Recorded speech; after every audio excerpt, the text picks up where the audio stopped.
Oh, we're on. We're on. Sorry about that. Technical fault with Mark's phone. It's been playing up all week, but anyway, we're here now. We're back in central London talking Football League. It's Wheeler Betting. My name is Chris Goodman. This is Mark O'Hare. We're back in a pub we frequented many times last year, and we're back for the first time this season, Mark. What pub is it, Chris? It's the Square Peg and Pen in Holborn. Really nice pub. Good first date pub, actually. Must take note. Anyway, let's just get straight to the point. 3 games this weekend. 2 out of 3 last week. Charlton let you down. Charlton's bad. Good starts kind of tailed off. Yeah, they should have beaten Rotherham, but they didn't. They should have lost to Huddersfield, and they did. So yeah, burnt me twice in a week. So cheers, Charlton. Very with a non-entity of a club, let's be honest. So, anyway, Sheffield Wednesday against Fulham is a championship game. Sheffield Wednesday's manager in a bit of trouble. Yeah, Carlos Carvalhal, I feel a little bit sorry for him. The guy's just been parachuted in the English football, given 7 games, and people are already questioning him. And Matt Cook, who we were talking about last week, is already wanting him out. Thinks he'll be gone by November. But you know, there is pressure there. They spent 9 million in the summer, the most they spent in the off-season for 16 years. And the results aren't really going there. The new billionaire owner wants Premier League football by 2017. They've only won 1 of their first 7, but they have had to face 3 of the top 5 already this season. So it can be tempered a little bit. I think title aspirations by some fans in the summer are a little bit generous anyway.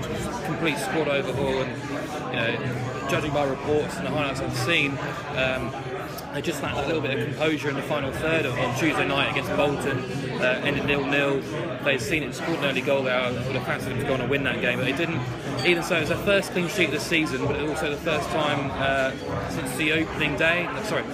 First clean sheet since the opening day, but it's the first time this season they failed to score. So 5 of their 7 games have seen both teams score already this season. The repeat is 1.79 with our sponsor's favourite, and that appeals here because Kit Simons is in charge of Fulham, and as long as he's there, I'm happy to oppose them and look at. How did they go on a Sunday? They beat Blackburn 2-1. They went 2-0 up, absolutely roared into a 2-0 lead. Everybody will do. Roared into a 2-0 lead and looked like world beaters, and then Blackburn suddenly put a bit of pressure on, scored a goal from penalty, had a ball cleared off the line, hit the post twice, and Fulham looked like the crappy side I think they are under Kit Simons. Made some brilliant signings, but he's just got no idea what to do with them. Too nice a guy, I think. Don't even think he's that, to be honest. I think he's just a bit boring. Yeah. It was the second successive win of the season. They're up to 13th. I think that's a false position. The other win was against Rotherham.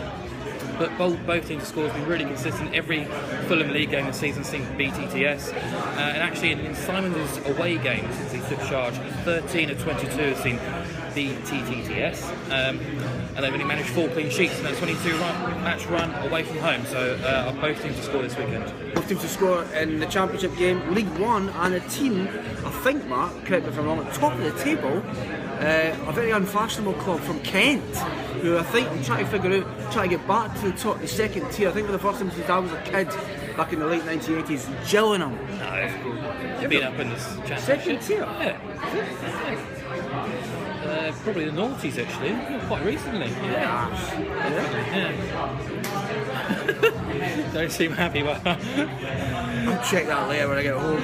I'm not convinced. They're at Colchester on Saturday, and I'm going to go for BTTS here again. I'm going to make a big statement here. Well, it's not really a big statement, but the signing of Martin Sordell for Colchester could definitely be a game changer here. He's played 2 games since he signed on a free transfer. They picked up 4 points from 6, beat Sheffield United away from home 3-2 in the week. Saved a penalty, obviously had a bit of fortune in that win as well. Sordell's winner was a bit of a scrappy goal. He cost 3 million just 18 months ago for Bolton, and now he's a free transfer. It was the first league win of the season. Obviously Tony Humes was over the moon with that, but his side have been scoring goals. They've scored at least twice in 4 of the 7 games already this season. Defensively though, that's where the problems come. They've conceded 2 or more goals in 6 of their 7 games already this season. So naturally you've got to look to the goals markets here. Gillingham made the journey themselves. It's that home form that's been so good this season. Away from home they have, I wouldn't say they're stuttered, but it's just 1 win from 3, 2 draws. I really like Justin Edinburgh as well, but looking at his away record since he's taken charge, they have 4 wins, 6 draws and 2 defeats. They do their best work at home, they normally get a point away from home. But both teams to score here has been a brilliant winner for Gillingham away from home. 9 of 12 under Edinburgh's watch have seen BTTS. ATS, all 3 away this season as well. It's 1.73. People might think it's a little bit short. I think it probably should be shorter, but that's why it's in the book. Yeah. I'm trying to find out. I am. You're right, Mark. You're right. Gillingham are in the second tier of the English Football League system for the only time in the history in 2002-03.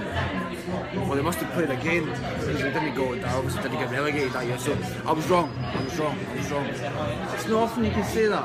He's got one up on me. Yeah. It's not often. Anyway, League 2, moving on. Morecambe against Northampton. Morecambe in the playoffs, Yeah. To me, this is one of the better bets of the weekend. I'm really keen on this. Morecambe draw no bet at home to Northampton at 1.97. I think that's just too big, too good to ignore.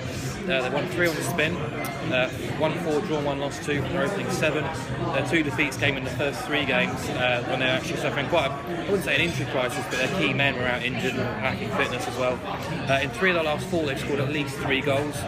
I actually put them up for promotion at a hefty 25-1. Getting excited. I am actually, yeah, because if you look at last season, they finished their league high position under Jim Bentley. They also won 59% of their points tally off the top 9. They won 11, drew 3, lost 4 against the top 9, and you've got to consider Northampton around the playoff mark, probably a sort of 6 to 12 kind of team. So this is well within their range. Morecambe do their best work against teams who like to play football. Northampton will go there with a 4-3-3 formation. They'll spread the ball around. Perfect for Morecambe here. Last season, you look at their stats from last season, only 5 clubs had more shots on target than Morecambe last season, 3 of which got promoted. I really fancy them this weekend. They were indebted to their goalkeeper Barry Roach for a man of the match display at Newport last weekend. They won in the last minute. A lot of fortune in that game, stoppage time winner, but they got the win anyway. I don't think they'll be scared at all of Northampton this weekend. Who, they took a solitary point against Dagenham, Accrington, Plymouth and Barnet before beating Oxford 1-0 last weekend. They had a bit of fortune as well. Oxford had a penalty saved, but away from home they've just been a disaster in recent years, and Chris Wilder hasn't been able to turn that form around himself. He's a very Marmite manager. I'm not really sure how I feel about him, but since he's taken charge of Northampton, they've lost 15 of 35 away games, 43%. They've only kept 7 clean sheets in that run as well, so Morecambe draw no bet 1.97 at home this weekend is a bet for me. Unfashionable club always get a bit of value, definitely. Now the tunes are turning up. Haim, I like Haim.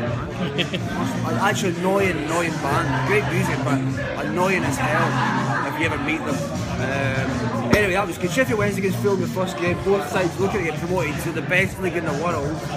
That events this midweek proved that saying wrong. Anyway, enough of that. We are back not next week, we're back in 2 weeks' time with another football chat. So have a great weekend, guys.